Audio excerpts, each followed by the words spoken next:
everyone, welcome back to my channel. I'm Huck. Today we are doing my June wrap-up. So we're talking about all the books that I read in June. I completed about 4 books in June, so not a whole lot, but I was enjoying a lot of things that I read, so that was good. I also have a vlog where I vlogged at least 2 of the books that I finished, so I'll link that below if you want to see it. But yeah, let's get into it. I also had 3 DNFs in June, which is more in a single month than I have had all year. Last year I was DNFing things left and right and would have like easily 3 DNFs in a month. But this year so far I haven't had that many, and then suddenly in June just DNF'd 3 whole books. So the first one that I DNF'd was Beauty by Robin McKinley. The next one was The Weight of Feathers by Anna Marie McLemore. And then the last one was The Circle by Sarah B. Elfgren and Matt Strandberg. So all of these I will talk about in my summer DNFs video, which will probably be a little while. That one will probably come out like beginning of September. But I didn't do one for spring because I didn't DNF enough books for that. But I think that the way summer is going, it seems like I might have a couple of books to talk about in a seasonal DNFs. Anyways, all right, so from there, let's just get into the things that I did finish. So the first one that I finished in June was Nettle and Bone by T. Kingfisher. This was very much a impulse buy, an impulse read for me. I happened to be at a Barnes & Noble in real life and just sort of picked this up on a whim. It was one that I had been kind of interested in, but I hadn't really planned on buying or reading. But yeah, it just looked so interesting that I decided to pick it up. And I'm glad that I did. I really enjoyed this. I had read something else from T. Kingfisher a couple of years ago. I read, I think it was called The Raven and the Reindeer, which I didn't love, so I wasn't like super excited to read another thing from this author, but I also was kind of like, well, maybe I'll give it a try. Anyways, I haven't even said what this book is about, but this is following our main character Mara, who is the youngest of 3 princesses. Her older 2 sisters have been married off. Mara has been sent to live with nuns, and then she finds out that one of her sisters, husband, who is a prince soon to become king, is very cruel and abusive and may eventually kill her sister. And so Mara decides to set out to find a way to save her sister, because it is a very complicated situation, because he is a prince to become king, that it's not easy to get her sister out of that situation, so she has to go find kind of magical means to save her sister. And in doing so, she has to find a grave witch to help her. She has to complete 3 impossible tasks. She has to kind of pull together this unlikely band of characters to help her along the way. And it just ends up being like a really surprisingly fun for how serious the premise is, because obviously the premise of saving her sister from domestic violence is a very like serious premise for it, but then the way in which like the characters in this are all very likable. There is a kind of humor to it, not humor poking fun at the danger that her sister is in. I think that is treated very seriously, but there is this kind of dry, matter-of-fact humor that the characters have just as they go about their activities and their lives and their interactions with each other, which added some lightness to the book and made it really fun. It wasn't like laugh out loud funny to me, but it definitely made me smile while I was reading it, and I really enjoyed the humor in this. That being said, I would put content warnings on this, obviously for domestic violence, also for miscarriage, death of a sibling, death of a child. Yeah, I think those are the main ones that stood out to me while I was reading this. But as I said, all of the characters in this were very likable. It has a very fairy tale feel to it. It is not, as far as I know, it's not like a direct fairy tale retelling, but it has a lot of elements of other fairy tales that just made it really fun. And yeah, I really liked this. I gave this 4 stars. All right, then after that, I read Lake Lore by Anna Marie McLemore. This is their most recent release. It is YA magical realism. And in it, we're following 2 main characters, both of whom are non-binary, both of whom are also neurodivergent. One of them has ADHD and the other has dyslexia. And they, I think, had met once a long time ago when they were children, and then kind of parted ways and never really like knew each other again. But then at the beginning of the book, one of them, Lore, has just recently moved to the town where our other character, Bastien, lives. And so they kind of reconnect. And what they really connect over at first is this kind of magical world beneath the lake. So there's like lore in this area about this magical world beneath the lake, but at this point nobody really believes it except for Bastien, because they can actually see this magical world.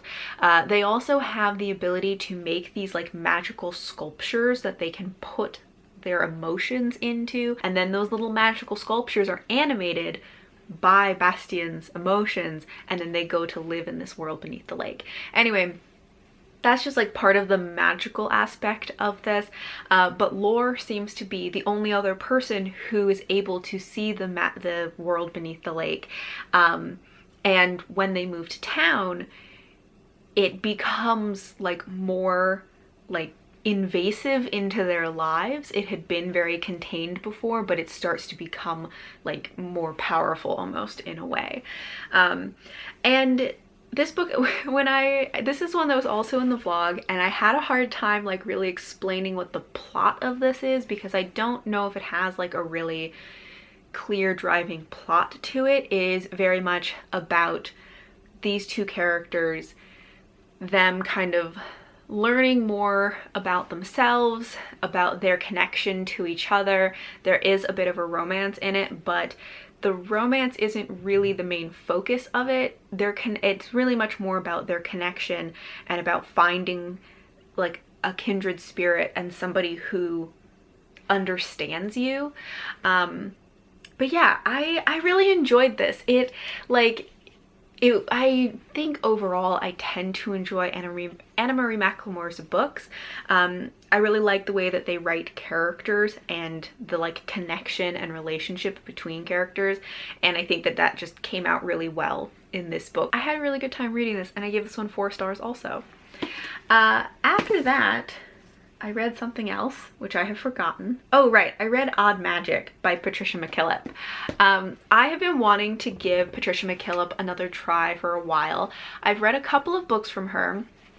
I read a collection of short stories a while ago, which was okay. I don't think I had a strong feeling about it. And then I read The Forgotten Beasts of Eld, which I didn't really like that much, even though I feel like it's one of her more popular ones.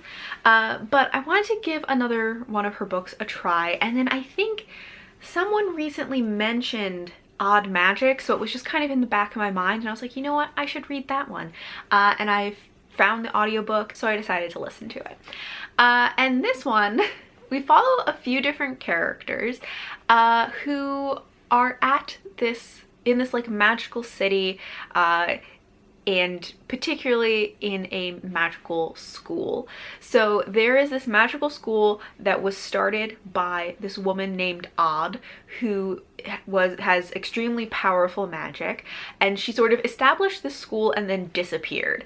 But they know she still exists. Every once in a while they hear stories of her, or she'll show up all of a sudden and then like disappear just as suddenly. We start out following this man who has like lived a fairly isolated life most of his life, and is very like connected to nature and loves to garden, and Odd just kind of shows up to him and is like, hey, you should go to my school and be the gardener because they need a gardener.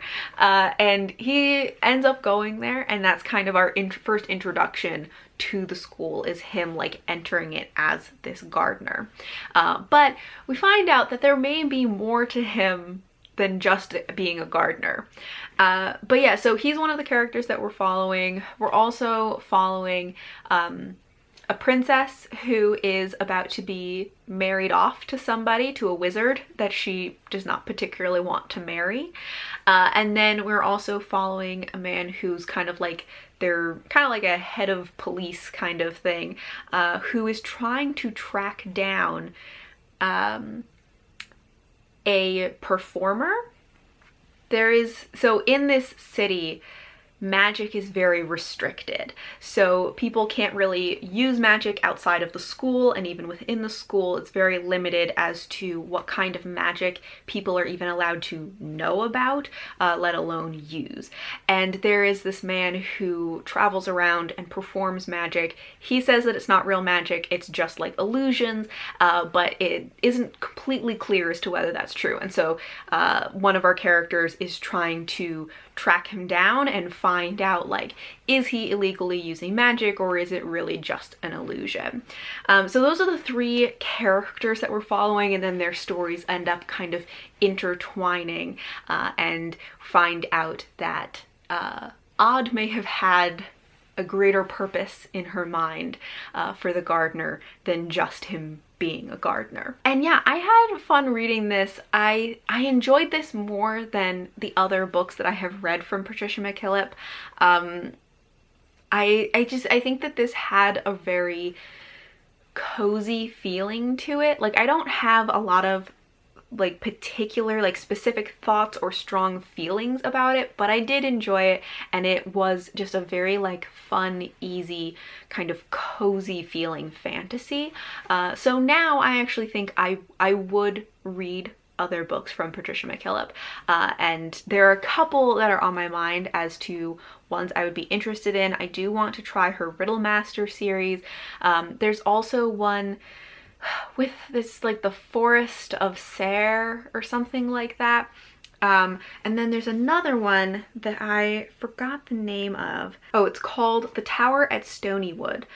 So those are some of the ones that are on my mind to try. I've also heard good things about Alphabet of Thorns, but I would love to know, like, if you've read other books from Patricia McKillip, like, what would you recommend from her? Because I think that I would like to try a couple of other books from her. Oh, and I think I gave Odd Magic 3.5 stars. And then the last book that I read in June was a graphic novel, which is Brindle. I feel like I'm probably mispronouncing that because this is a translated work, and so this might be pronounced another way, but I'm not really sure how else to pronounce it.